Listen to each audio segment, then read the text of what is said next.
네, 메르스에 대한 정부 대응이 국민들의 믿음을 얻지 못하면서 그에 대한 반사 효과를 야권의 단체장들이 얻고 있는 것으로 보입니다. 예, 박원순 서울시장을 비롯해서 대권 잠룡들이 독자적인 행보를 펼치는 새로운 계기가 만들어졌다. 뭐 이런 분석들도 하고 있는데요.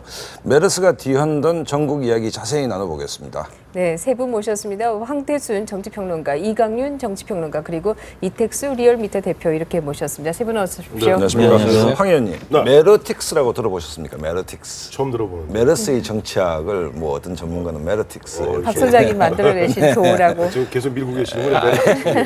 어쨌든 메르스가 뭐 우리가 국민들이 불안해하는데 이거 가지고 뭐 누가 유리하냐 불리하냐를 따지는 게 좀 염치 없기는 합니다만. 민망한 얘기죠, 사실. 네, 그래도 또 뭐 어쨌든 정치는 계속되는 것이고. 예.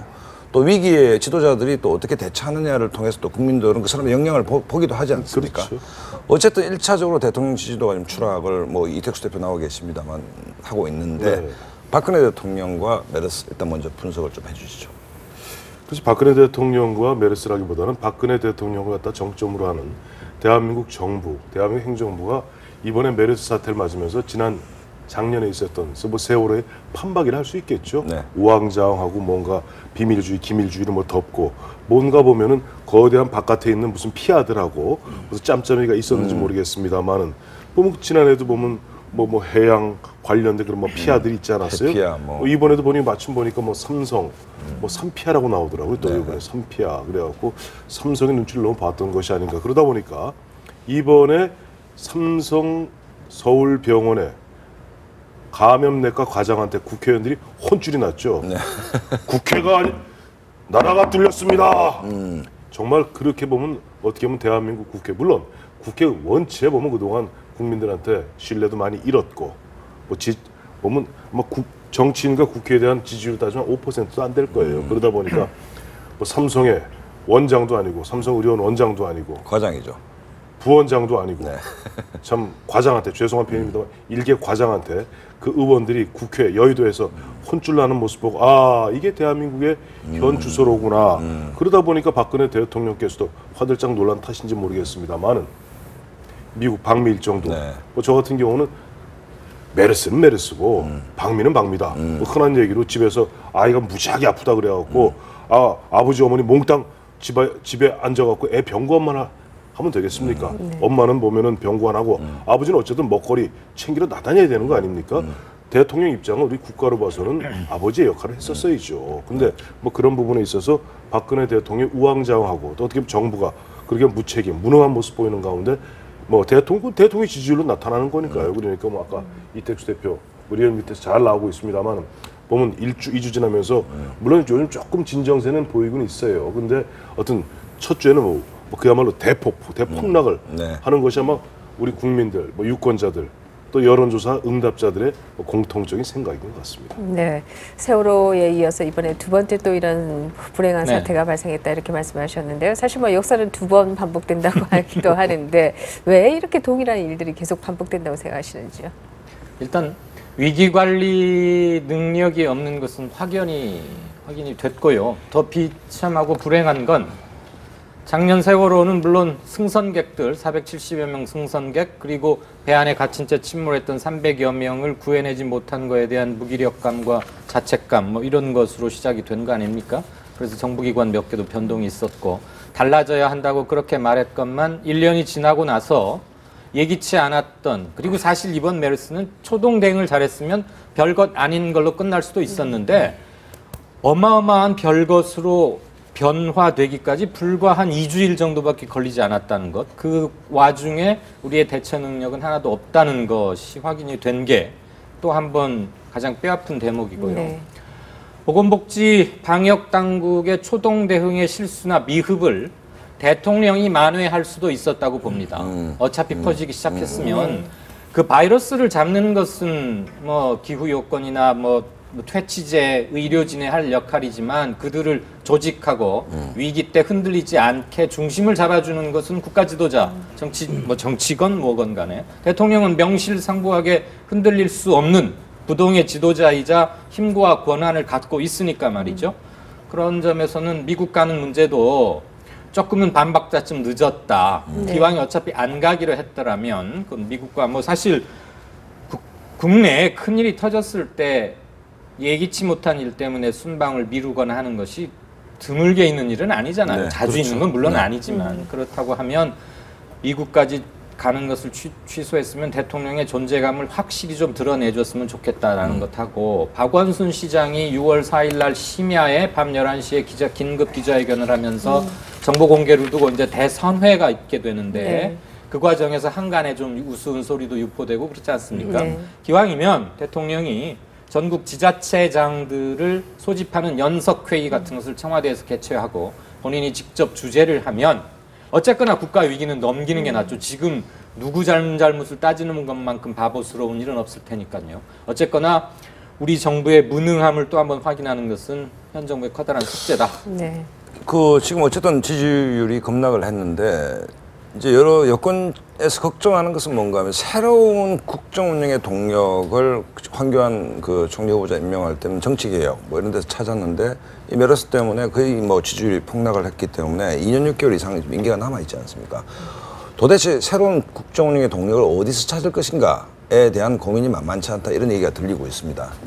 박근혜 대통령이 황교안 총리 임명에서도 드러났듯이 이제 율사 출신을 좋아한다는 거는 이미 여러 차례 인선 과정에서 나타났었고요. 그런 과정에서 국민들이 우려하는 거는 국가 위기가 닥쳤을 때 그 위기를 해결할 수 있는 전문가들이 굉장히 부족했다라는 점을 좀 지적해야 될 것 같고요. 일단 이제 박근혜 대통령 지지율이 지난주에 갤럽 조사에서는 2주 전 대비하면 7%포인트가 빠졌고요. 네. 저희도 이번 주간 집계 내보니까 2주 전 대비 한 10%포인트 네. 굉장히 많이 빠졌습니다. 네. 물론 30%대 지금 초중반을 달리고 있기 때문에 그 연초에 있었던 연말정산 세금폭탄 29%까지 떨어질 때보다는 좀 나은데요. 네. 일단 미국 순방을 취소하면서 바닥을 치고 다시 이제 올라가는 과정인데 일단 회복의 이 가능성은 지금 뚜렷이 이제 보이지 않고 있다. 네. 말씀하신 대로 국정 동력을 무엇으로 가져갈 것이냐인데 일단 메르스 확산 속도가 좀 주춤해져야 되는데 오늘도 굉장히 또 환자가 늘어나고 있고 또 사망자도 계속 늘고 있고 지난주에는 사망자도 10명이 늘었고 또 확진 환자가 100명이 넘고 국민들의 지금 걱정은 태산같이 지금 불어나고 있고 그 과정에서 황교안 총리가 지명 뭐 된다 한들 뭐 국민들이 지금 낙관적으로 보는 국민들은 많이 없을 것 같고요. 네. 일단 메르스 환자가 좀 주춤해지고 사망자도 좀 이제는 그 하락 곡선으로 들어서야 국민들의 우려는 좀 사그러들 것 같다는 생각이 듭니다. 네, 국정의 동력을 무엇으로 가져갈 것이냐 이제 이런 질문을 금방 하셨는데요. 네. 사실 이 황교안 총리의 임명 혹은 뭐 인준 통과라고 하는 것이 이 국정 동력의 회복에 도움이 될 것이냐라고 하는 것도 또 하나 궁금해지는 부분이고요. 사실 그 정치 개혁을 내세우면서 부패 정치 청산 이런 얘기들이 나왔었는데요. 또 황교안 총리의 경우에는 그 사면에 대한 의혹도 있었던 것이 사실인데 어떻게 보십니까? 근데 저 황교안 총리 후보자 같은 경우 뭐 아직도 보면은 내일 과연 그 뭐 본회의에서 인준할 것인가 표결할 것인가 말 것인가 보면 설왕설래하지 않습니까? 이런 가운데 예를 들어서 황교안 총리 후보자가 통과한다 한들 뭐 갑자기 없던 뭐 대통령의 국정 동력이 갑자기 쫙 생기겠습니까? 그다음에 이미 보면은 황교안 총리 같은 경우는 이제 법무부 장관 출신으로 뭐 부패 척결에 뭐 선임 뭐 적임자 아니겠는 얘기 말씀들 하십니다만은 이미 부패와의 전쟁은 3월 지난 3월 12일이죠. 네. 이왕구 당시 총리가 부패의 전쟁 선언했다가 아주 한 달 만에 혼쭐이 났어요. 결국 부패와의 전쟁 선언했다가 그야말로 어떻게 보면은 2012년 대선 또 2007년 경선 등등의 그런 어떤 보면 좀 잊어버렸으면 좋았을 법한 여권 입장에서는 네. 그와 같은 여러 가지 좀 어두운 그림자들이 드러나지 않았습니까? 그러니까 결국 대통령 입장에서 사실은 지금 당장 나오는 것이 뭐 추경도 이제 당장 보니까 뭐 어제 며칠 어젠가에 그저께 보면 중앙은행이 이제 한국은행에서 금리 인하 0.25%포인트 인하하지 않았어요? 그만큼 경제 상황이 엄중하다는 이야기고 그러니까 이제 재계 일부에서는 추경 편성해야 되는 거 아니냐. 근데 추경 편성 한들 그것이 갑작스러운 그러니까 뭐랄까 현상 유지보다 조금 나은 정도 총리하고 나름대로 총리 메우고 이제 법무부 장관도 임명하고 그다음에 정무수석 아직 좀 부재 중입니다. 그러니까 정무수석하고 뭐 조금 이제 진용을 좀 흐트러진 진용을 갖다 좀 갖추는 정도인 것이지 여기서 갑작스러운 동력이 생기지는 않는데 그렇다면 대통령이 과연 국정 운영에 동력을 어디서 찾겠습니까? 저는 한 군데밖에 찾을 데가 없다고 봐요. 남북 문제입니다. 아하, 그러니까 그 남북 의혹을, 문제, 남북 문제에 대해서 뭔가 찾을 것이다. 또 보면 어젠가 그저죠. 저 워싱턴 포스트하고 대통령이 인터뷰하는 가운데 한일 관계. 한일 간에 뭔가 좀 보면 한 99부 능선까지 가 있다. 사실 9부 능선까지 가 있다는 이야기를 갖다 워싱턴 포스트와 인터뷰를 통해서 한 것은 뭐냐니까 미국한테 얘기한 거예요. 한일 간에 마지막 이거 다 돼가는데 마지막 지금 일부를 못 넘고 있어. 미국 큰형님 좀 저 일본 아이들 좀 뒤에서 좀 이렇게 한번 꽉 눌러줘. 그래갖고 뭔가 좀 6월 22일 날 이번에 좀 50주년. 아니 이번에 저 한일 수교 50주년. 50주년 해갖고 보면은 그래야지 뭔가 좀 이야기가 돼야지 대통령도 일본 대사관 가고 또 일본 총리도 저 한국 대사관 오고 그런 가운데 뭐 8월 15일 돼서 이른바 해방 또 뭐 70주년 해서 네. 뭔가 좀 메시지 낼 거 아닙니까? 그러니까 결국 대통령이 내부에서는 그 힘을 찾기 쉽지 않을 거예요. 결국 한일 문제, 다음에 남북 문제에서 뭔가 돌파구를 찾는 가운데 뭔가 좀 분위기를 반전을 해야만이 내년 4월에 있는 20대 총선에서 참패를 면할 수가 있습니다. 그렇습니다. 어쨌든 뭐 메르스 정국에서 가장 그래도 덕을 본 사람은 박원순 시장이다. 뭐 틀림없죠. 그렇죠. 왜 웃으세요? 그렇게 말하자면 그런데 이런 거 가지고 더 우는 하려니까 네. 경제 문제도 그렇고 한반도를 둘러싼 아니 뭐 딴 뜻이 국제 아니고 질서. 위기 관리 능력을 네. 국민들이 굉장히 위기의식과 공포감이 있는 상태에서 맞아요. 유력한 차기 주자로서 어떤 모습을 보이는가 우리가 평가할 필요는 있습니다. 맞습니다. 예, 예. 경제 문제나 한반도 둘러싼 국제 질서 이런 게 누가 지금 집권을 하고 있든 대단히 안 좋은 건 사실이고요. 뾰족한 탈출수는 없을 것 같은데. 네. 예, 박원순 시장이 어쨌거나 처음에 저는 잘했던 게 정보 공개를 주장한 것 그 자체보다는 그것을 주장했을 때 자기에게 올 수 있는 비판 또는 비난의 화살이 어떠리라는 것을 예측하기가 그렇게 어려운 건 아니었잖아요. 네. 사실 지금 상황이 이렇게 진전되고 나니까 박원순 시장이 그날 심야 기자회견을 통한 문제 제기가 평가를 받는 것이지 전혀 엉뚱하게 혼란이 더 극으로 갈 가능성도 없지는 않았거든요. 그 군중 심리에 따른 무슨 패닉 같은 게 확 터진다면 그러니까 그렇지만 설령 그런 부작용이 있을 수 있다 치더라도 눈에 보이는 위험을 회피하기 위해서는 더 큰 공익적 차원에서 이렇게 하는 게 낫겠다라는 모습이었고 비난이나 비판을 자기 부하들에게 돌리지 않고 자신이 직접 맞서겠다 그리고 맞서고 있다 이런 것에서 평가를 받을 수 있다고 생각합니다. 그게 당장 갤럽 이런 걸로 나타났는데 지금 한두 번의 조사가 큰 것을 정하진 않겠죠. 네. 앞으로 또 무슨 일이 생기면 지금 이것은 당연히 무슨 지진 그래프에 왔다 갔다 하는 것처럼 있긴 할 텐데 최근 국면으로 보면 일단 사람들 마음속에 채점표에서는 좋은 점수는 얻고 있다. 일약 1위로 올라간 그 동력이 뭐라고 생각합니까? 일단 현 정부에 대해서 네. 이제 메르스 대처에 대한 불신이 10명 중 7명가량으로 나타났었고 박원순 시장이 일부에서는 정치적으로 해석되긴 했었습니다만 그래도 서울시민 대상으로 저희가 조사했을 때 절반 이상이 박원순 시장의 긴급 브리핑에 대해서 적절하다고 평가를 했었거든요. 네. 그만큼 현 그 정부에 대해서 불신이 높았기 때문에 반사익을 본 측면은 분명히 있는데 일단 단기적으로는 지금 뭐 갤럽이나 아니면 리얼미터 조사에서 1위로 지금 올라선 건 분명해 보이고요. 근데 이제 중기적 혹은 장기적으로 봤을 때도 이게 계속 유지가 될 수 있을 것이냐. 박원순 시장이 행보가 지금 이제 일부 정치적으로 보는 행보도 분명히 있고 네. 또 지난주에 35번 그 확진 환자 환자. 의사 선생님이 위중한 이제 위중한 상태가 됐었고 그런 부분은 또 역풍으로 다가올 수 있는 것이고요. 또 하나는 서울시 홈페이지에서 개인정보가 공개된 것들이 또 많은 시민들로 하여금 또 다른 불안감을 또 야기시켰고 일부는 고소 고발전으로 또 확전되는 상황이기 때문에 그런 부분에 있어서는 박원순 시장도 좀 부자 몸조심하듯이 지금 잘 나갈 때 좀 조심해야 될 필요도 있어 보입니다. 네, 뭐 앞으로 3년 대선이 남았기 때문에 아주 너무 길고 미리 이런 얘기를 하는 게 참 어떻게 보면 우습기도 한 얘기인데요. 그러나 이번 정부에 있어서 이 박근혜 정부가 소위 뭐 일을 해본 경험도 없고 일을 잘 못한다 뭐 이런 평가들이 나오면서 이 자치단체장으로서 일을 해본 경험이라고 하는 게 굉장히 큰 경쟁력이 되지 않겠는가 이런 지적도 나오는데요. 어떻게 보십니까?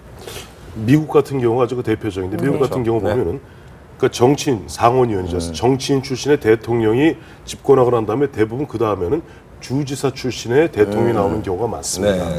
이제 번갈아 가면서 그 뭐냐니 이런 거죠.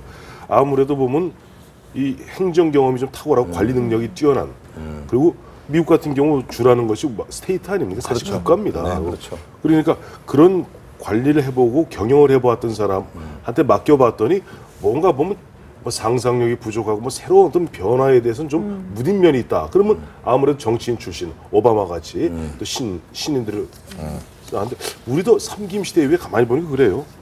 사실 노무현 대통령 같은 경우는 국회의원 재선 국회의원에 불과합니다. 네. 그리고 그렇죠. 뭐 장관은 짧게 한번 해보셨고 그러니까 관리형이라기보다는 그야말로 정치형이죠. 대통령 하셨고 근데 그 부분에 대해서 조금 뭐 뜨악했던 부분들이 있었겠죠. 그러니까 아무래도 뭐 저 보면은 예전에 뭐 큰 그룹인 현대건설에서 크게 보면 저 살림을 해보았고 네. 또 서울시 4년 동안 서울시를 갖다 서울시라는 게 1년 예산이 한 28조, 30조 가량 되는 사실 한 개 국가입니다. 그걸 갖다 관리해봤던 이명박 시장을 또 대통령으로 우리가 저 국민들이 선택하지 않습니까? 네. 또 그러다 보니까 그 다음에는 사실 순수히 어떻게 보면 장관 한번 못 해보시고 흔한 얘기로 우리 이런 얘기하죠. 중앙행정부처 국가장 한번 못 해보신 그러나 5선 위원인 네. 박근혜 대통령이 오지 않았어요. 그러다 보면 그 다음에 요즘 최근에 봤을 때 대통령께서 조금 우왕좌왕하는 모습 보이면서 아 정치인 출신들이 좀 모르겠다. 보면 선거 때는 뭔가 확 좀 꿈을 주는 건 사실인 것 같은데 막상 집권하고 난 다음에는 그 보면 선거 유세 기간 중에 그 보면 심어주었던 꿈을 갖다가 현실화시키는 부분에 있어서는 좀 취약하고 좀 미약한 부분이 있지 않느냐.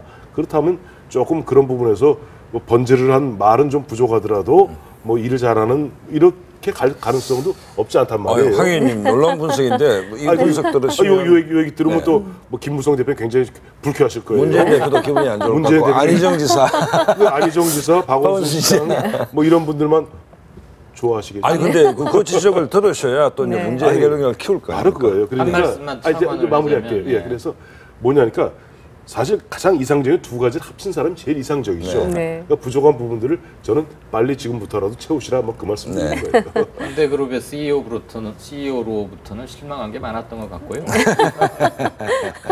서울시가 네. 국방하고 외교만 빼고는 중앙행정부의 전 영역을 다 갖고 있습니다. 나라예요. 예, 국방하고 외교만. 네. 근데 뭐 국방은 당연히 이건 일원화돼야 되는 거, 외교 역시 마찬가지고. 그다음에 인천하고 경기를 접경하고 있으면서 연 이어지는 행정, 이른바 광역 행정이라는 게 일반화돼 있지 않습니까? 상수도 문제, 환경 문제, 교통 문제. 이거는 서울시나 인천이나 경기 어디 한 군데만 바꿔서는 도저히 연계 효과가 일어나지 않으니까. 그런데 그 키맨 역할을 당연히 서울시가 아무래도 하게 되겠죠. 그래서 서울시장을 2번씩이나 해본다는 것, 한 번은 반 2년밖에 아니긴 했지만 그것은 아마 인권 변호사 박원순에게 굉장히 커다란 변화를 가져다 주면 어쨌거나 맞을 거예요. 네. 그건 뭐 틀림. 네. 이 대표님 저 네. 김무성 대표가 따님과 손자와 국밥집 갔다. 이것도 뭐 인터넷상에 논란이 많이 됐는데 네. 조사상은 어떻게 나옵니까? 김무성 대표도 뭐 하락세를 멈출 수는 없었습니다. 근데 박근혜 대통령의 낙폭보다는 크지는 않았다는 네. 것이고요. 일단 뭐 그런 인간적인 모습과 또 솔선수범하는 모습 때문에 여당에선 그래도 김무성 대표를 쳐다볼 수밖에 없는 상황이고 일단 그 김무성 대표는 이제 모처럼 1위 자리를 빼앗겼습니다. 네. 그런 상황에서 지금 외롭게 또 싸우고 있고 지금 야당에서는 박원순 시장 외에도 문재인 대표가 지금 하락세를 지금 거의 이제 멈춰가고 있고요. 그 조국 교수가 은메달이라는 표현까지 했는데 그 다음에 그 안철수 전 대표도 약간이지만 이번 주에 또 상승을 했고 또 안희정 지사도 또 그 지방 행정가로서 지지율이 또 올랐고 그런데 김무성 대표는 여권에서는 지금 외로이 지금 1, 2위를 좀 다투고 있는데요. 향후에 이 지금 정부가 못했기 때문에 여당으로서라도 뭔가 좀 솔선수범한 모습 보여줘야 되는데 그 국밥집에서 그런 퍼포먼스 뭐 이게 나쁘게 해석될 수도 있겠으나 일단 국민들한테 안심을 줄 수 있다는 점에서 긍정평가해야 될 것 같습니다. 김무성 대표 행보 어떻게 보셨습니까? 단체장 출신은 아닌데.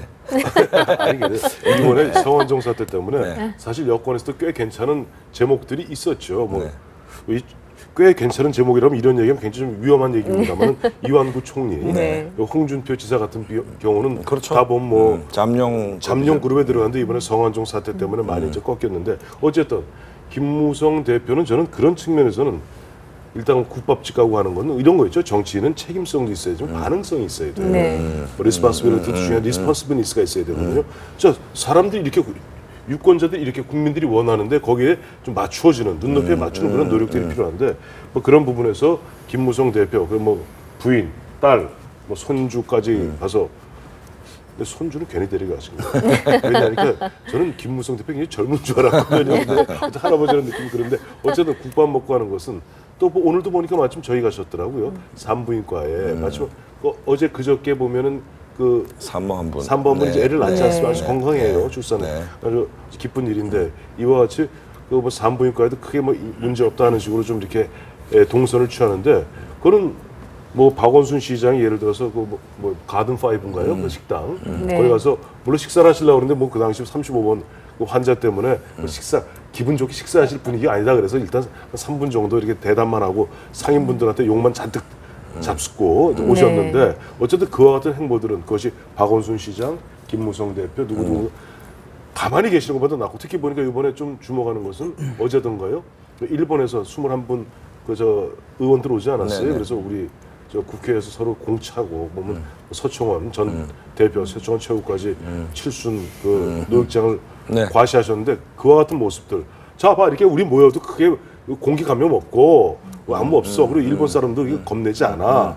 뭐 하면서 9년 만에 뭐 축구하는 모습들은 굉장히 좋아 보이더라고요. 네, 김무성 대표도 뭐 그 나름으로 또 국민들에게 안심을 주고 경제 활성화에 도움을 주고 있다 이렇게 말씀을 하셨는데요. 그러나 김무성 대표의 경우에는 어쨌든 정부 여당의 대표라고 하는 책임성을 공유할 수밖에 없는 게 아닌가 하는 생각을 할 수 있고요. 특히 박근혜 대통령으로부터 계속 찬바람을 맞는 부분, 이 부분이 국민들에게는 어떻게 보일지 참 궁금하네요. 그게 가장 문제인 것 같아요. 네. 국밥집에 가서 사이좋게 밥 먹고 사진 찍는 건 전혀 어려운 게 아니죠. 그리고 하는 것은 저 서민적이고 굉장히 좋은데 문제는 지난번에도 중국에서 오면서 개헌론 가지고 한번 이렇게 하루 만에 갑자기 그러더니 중요할 때마다 이를테면 당의 뜻은 대통령과 다르지 않다. 네. 그렇게 됐을 때. 그래서 김무성 대표는 청와대와 유승민 대표 사이에서 묘한 줄타기를 하고 있는 듯이 보여요. 정치적으로 중요한 사건인데 특히 유승민 원내대표가 된 이후에. 그런데 기본적으로는 청와대에 고개를 빳빳이 쳐들기는 앞으로도 몇 개월이 더 필요하다고는 보이지만 왜 여당 대표가 처음에는 쓴소리도 할 수 있는 사람이 되겠다고 분명히 초일성 기자회견이었는데 별로 그런 모습은 보여지지 않고 그렇다고 당청 관계가 그럼 잘 돌아가느냐? 다분히 청와대의 몽리 또는 유승민 때리기로 보이는 과정에서 원활하지 못하고 있거든요. 그런 점에서는 좀 김 대표에게 체구와 선수와 포부에 걸맞는 이런 게 좀 더 적극적으로 요청된다. 네. 그런 생각이 듭니다. 네, 여기까지 듣겠습니다. 고맙습니다. 네, 고맙습니다.